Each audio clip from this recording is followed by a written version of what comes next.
Hi friends, ഇന്നത്തെ നമ്മുടെ video കുറഞ്ഞ ടൈം കൊണ്ട് ഉണ്ടാക്കിയെടുക്കാൻ കഴിയുന്ന ഒരു വെജിറ്റബിൾ കറിയാണ്. ഇനി നമുക്ക് റെസിപ്പി ഒന്ന് കണ്ടു നോക്കാം. ഇതിലേക്ക് ചെറിയ ടൈപ്പിലുള്ള 3 വഴുതനങ്ങ ഞാൻ എടുക്കുന്നുണ്ട്. ഇത് നമുക്ക് നന്നായി ക്ലീൻ ചെയ്തതിന് ശേഷം ചെറുതായി മുറിച്ചെടുക്കണം. ഇനി ഇതിലേക്ക് ഞാൻ എടുക്കുന്നത് ഒരു തക്കാളി, ചെറിയ കഷ്ണം ഇഞ്ചി, 6 അല്ലി വെള്ളുള്ളി, 3 കഷ്ണം കുടംപുളി. കുടംപുളിക്ക് പകരം നമുക്ക് ഇഷ്ടമുള്ള പുളി ചേർക്കാം. ഇനി ഇതിലേക്ക് നമ്മൾ എടുത്തു വെച്ച തക്കാളി മുറിച്ചെടുത്തതും പുളിക്ക് ആവശ്യത്തിനുള്ള കുടംപുളിയും ചേർത്തു.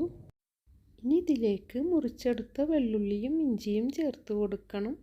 ഇനി ഇതിലേക്ക് എരിവിന് ആവശ്യത്തിനുള്ള 1 ടേബിൾ സ്പൂൺ മുളക് പൊടിയും 1/2 സ്പൂൺ മഞ്ഞൾപ്പൊടിയും ടേസ്റ്റിന് ആവശ്യത്തിനുള്ള 1 സ്പൂൺ ഉപ്പും ചേർത്തു.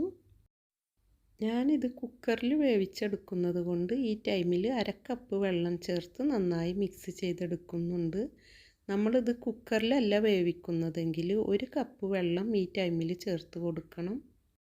ഇനി കുക്കർ അടച്ചു വെച്ച് 1 വിസിൽ വരുന്നത് വരെ നമുക്കിതൊന്ന് വേവിച്ചെടുക്കണം. ഈ ടൈം കൊണ്ട് നമുക്കിതിലേക്ക് വേണ്ട ബാക്കി ഇൻഗ്രീഡിയൻസുകളും ഒന്ന് റെഡിയാക്കിയെടുക്കണം. 1 തേങ്ങയാണ് ഞാൻ ഇതിനു വേണ്ടി എടുക്കുന്നത്. ഈ തേങ്ങയിൽ നിന്ന് നമുക്ക് കട്ടിയുള്ള തേങ്ങാപ്പാൽ എടുക്കണം. ഞാൻ തേങ്ങ പീസുകളാക്കി മിക്സിയിൽ വെള്ളം ചേർക്കാതെ അടിച്ചെടുക്കുകയാണ് ചെയ്യുന്നത്. നിങ്ങൾ ചിരകി എടുത്ത് ചെയ്യുകയാണെങ്കിൽ ഈ സ്റ്റെപ്പ് ചെയ്യേണ്ട ആവശ്യമില്ല. ഈ ടൈമിൽ ഇതിലേക്ക് 1/4 കപ്പ് വെള്ളം ചേർത്ത് അരച്ചെടുക്കണം. അധികം വെള്ളം ചേർക്കാതെ അരച്ചെടുത്ത തേങ്ങയിൽ നിന്നുള്ള തേങ്ങാപ്പാലും ഞാനിവിടെ പിഴിഞ്ഞെടുത്തു.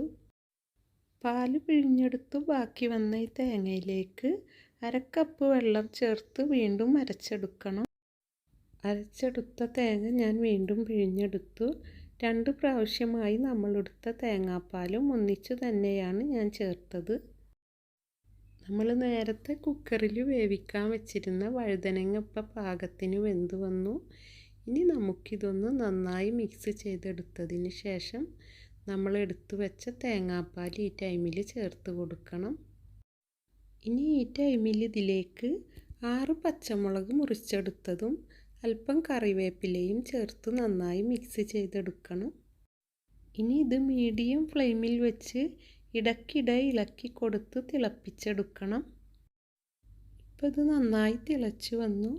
ഇനി തീ കുറച്ചതിന് ശേഷം 2 മിനിറ്റ് ഇളക്കി കൊടുക്കണം. ഈ ടൈമിൽ ഇതിൽ ഉപ്പ് കുറവുണ്ടെങ്കിൽ ഉപ്പ് ചേർത്ത് കൊടുക്കണം. എനിക്കിതിൽ ഉപ്പ് ചേർക്കേണ്ട ആവശ്യമില്ല. ഇപ്പോൾ 2 മിനിറ്റ് കഴിഞ്ഞു.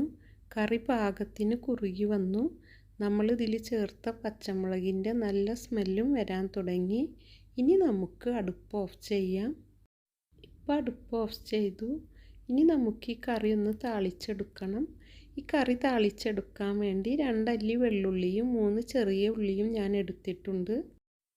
3 ടേബിൾ സ്പൂൺ വെളിച്ചെണ്ണ ചൂടായി വന്നതിലേക്ക് ചെറുതായി മുറിച്ചെടുത്ത വെള്ളുള്ളിയും ചെറിയ ഉള്ളിയും ചേർത്ത് ഗോൾഡൻ കളറിൽ ഫ്രൈ ചെയ്തെടുത്തു.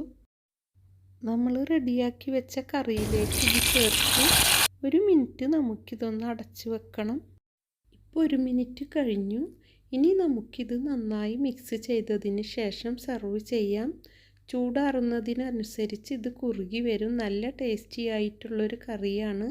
നിങ്ങളെല്ലാം ഇതൊന്ന് ട്രൈ ചെയ്ത് നോക്കണം. ഇനിയും നല്ലൊരു റെസിപ്പിയുമായി നമുക്ക് വീണ്ടും കാണാം. നിങ്ങൾക്കെല്ലാം നല്ലത് വരട്ടെ എന്ന് പ്രാർത്ഥിച്ചുകൊണ്ട് നിങ്ങൾക്കെല്ലാം എൻ്റെ സലാം.